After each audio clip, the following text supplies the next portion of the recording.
are you feeling today? But I don't even know. I feel indifferent. I'm just there. I'm just coping. But I don't even know. Guys, let me know if you watched Bella's diary session. Like, I promise you, I laughed from the beginning till the very end. Like, no cap. And what is stressing you out? Biggie, I don't even know. Big brother, this house is hard. Big brother, your house is hard. Hey Bethans, what's up and welcome back to my channel. My name is Austin Betha. I'm so glad to have you guys here. If you haven't subscribed to my channel, kindly click on subscribe button before you leave. Also give this video a very big thumbs up right now or at the end if you enjoyed watching it. Okay guys, like I said, I just finished listening to Bella's diary session and that's the whole content. Okay, that's the whole video and that's why I'm here. All right, so Bella went into the diary room earlier today and she wasn't feeling herself. Basically, Big Brother was like, Bella, what is wrong with you guys? I'm going to actually be reading through some of the things that she said to Big Brother and some of the things that they actually discussed. Okay, so as soon as Bella got into the diary room, Big Brother was like, Bella, how are you feeling today? And she's like, Big Brother, I'm not, like, today is just not my day, you know, I'm not okay. You know, she talks to Big Brother like he's sitting right there in front of her, and I enjoyed watching her today. Like, she's like, Big Brother, I'm not okay. Like, today is just not my day. Today is just somehow, you know, I'm tired. You know, your house is very stressful. I don't want to leave, Big Brother. I don't want to leave. But please, just be more lenient with us. Be more sweet. I said, maybe I'll be more sweet. Be more sweet as how.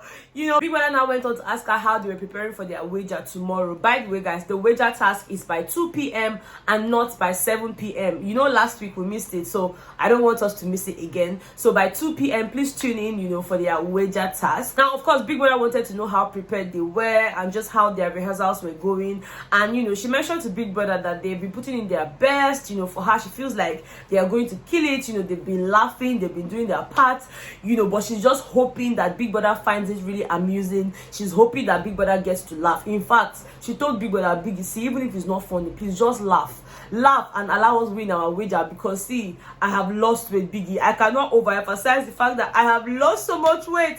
I have lost weight. Big Brother say, okay, now Bella, talk to me about the eviction on Monday. Talk to me about how you feel, you know, Amaka being evicted.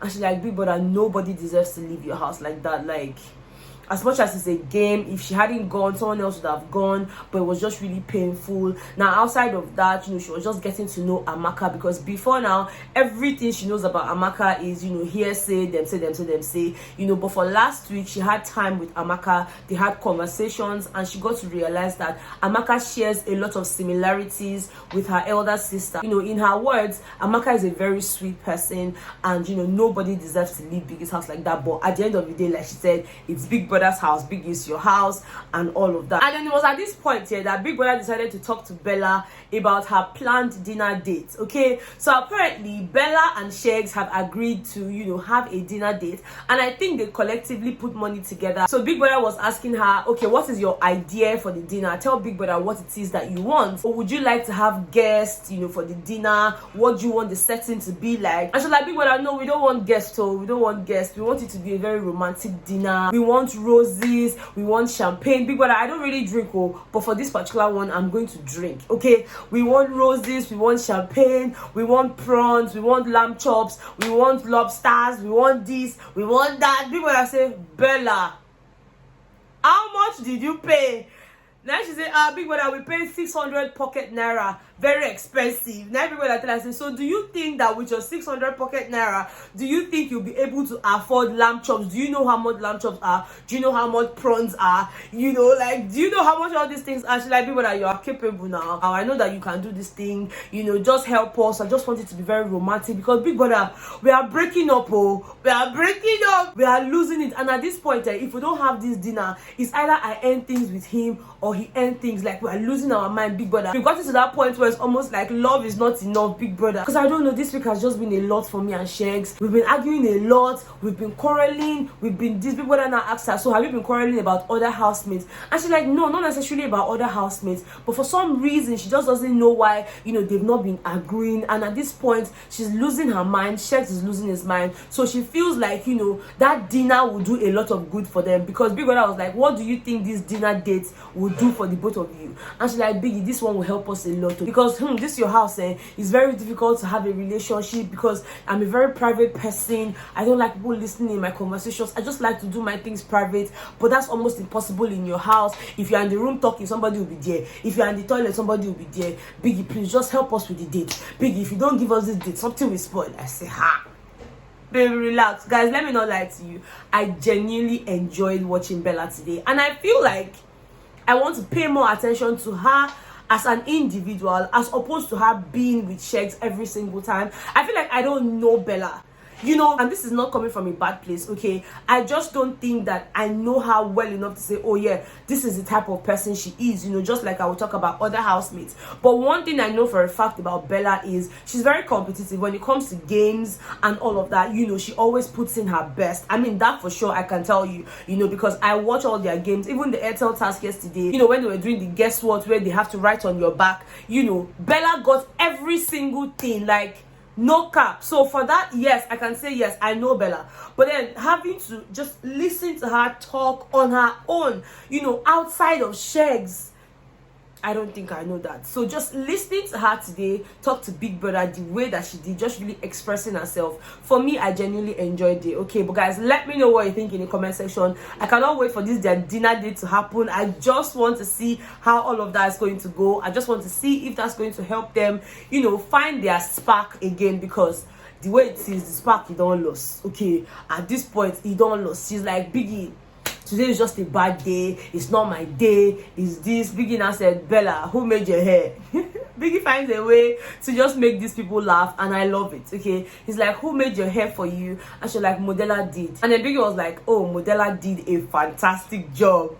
She was like, but Big Brother, I know you're just saying all these things to make me happy, I know you're just saying all these things to, you know, help me lighten my mood, but thank you. Big Brother said, so are you saying I'm a liar? She said, no, Big Brother, I'm not saying I'm a liar, but I know that you have seen this hair before, so how come it's today you're now giving me the compliment? Big Brother now said, well, you look different today. It was just really nice. Like, you guys can see I'm still smiling, like, just can't get over that, you know, diary session. It was just really interesting to watch, you know. She now said, thank you, Big Brother. So when she was about to leave, Big Brother now said, oh, Bella, you said today is not your day.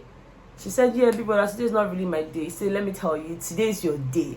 Okay, and as soon as she stood up to leave, Big Brother now said, Bella, have yourself a good Bella day. I mean, that was so cute. Like, even if it was me, it would make me feel better, you know, just telling me, better have a good Bethans day when I'm feeling bad. You know, Biggie just has a way around the housemates, and I totally love it. Okay, now outside of that, guys, let's talk about what's happening outside. Yeah, let's talk about the interviews Amaka has been granting. I mean, Amaka has been saying a lot, you know, she goes here, she says this, she goes there, she says this. But then I'm not even here to summarize all the things she's been saying. I'm just going to focus on what she said on, you know, one of the radio interviews that she went for.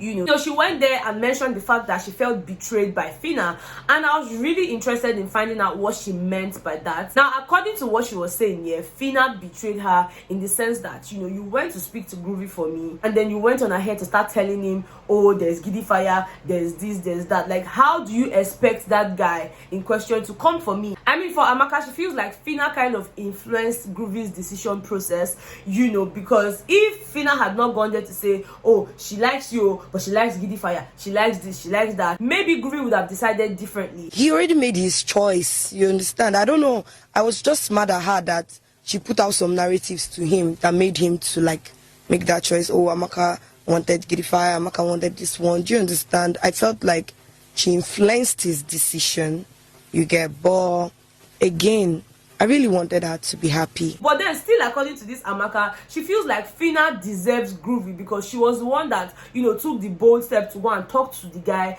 and all of that. She was always chickening out and all. So she feels like Phyna deserved him more. But she just felt betrayed by what Phyna did, you know, going to talk to the guy and then mentioning other guys in the picture. And I totally get that. Like, no guy wants to be with a lady like that. She deserved him more. I just only felt betrayed that, oh, you were always gingering me to go for this person. And you went there, and instead of you to bring back the parcel with my name on it, you brought back the parcel with your name on it. Now, I know that she had conversations with Phyna after all of that, their fight and all. But it just seems to me like Amaka still has all of these things bottled up in her heart. Like, despite the fact she keeps telling us, yeah, you know, I've said it, I've moved on. I don't think that she has genuinely moved on. I still feel like she's hurt about it. Yes, I understand that it's the radio stations that are asking her. But there's a way you will respond to those questions. And, you know, before you know it, they stop asking you those. But you keep indulging them. You keep telling them, you know, this one, you go here, you say this one. You go there, you say this. Like, at this point, I really don't know. I just hope that, you know, she and Phyna finds a way around it. I mean,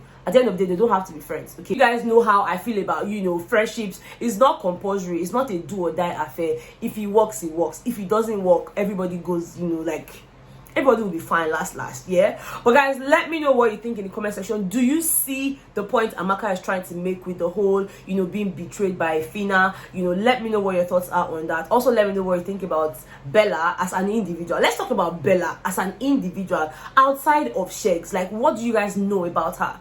Because listening to her today, it felt like I was watching an entirely different person. That's the truth. Like, I barely pay attention to their diary sessions because sometimes I feel like, you know, they're just capping and just talking plenty. But for today, I'm like, you know what, let me listen to what she has to say to Big Brother.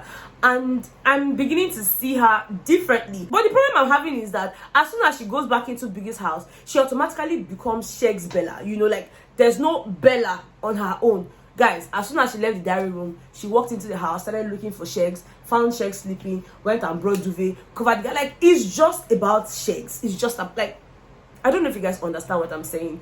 Let me know what you think in the comment section so that it doesn't seem like I'm just trying to exaggerate things. But like I said, I genuinely enjoyed watching her as her, you know. And like, okay, let me know what your thoughts are in the comment section, okay? Thank you guys so much for watching. I love you so much, and I will see you guys on the next one. Bye.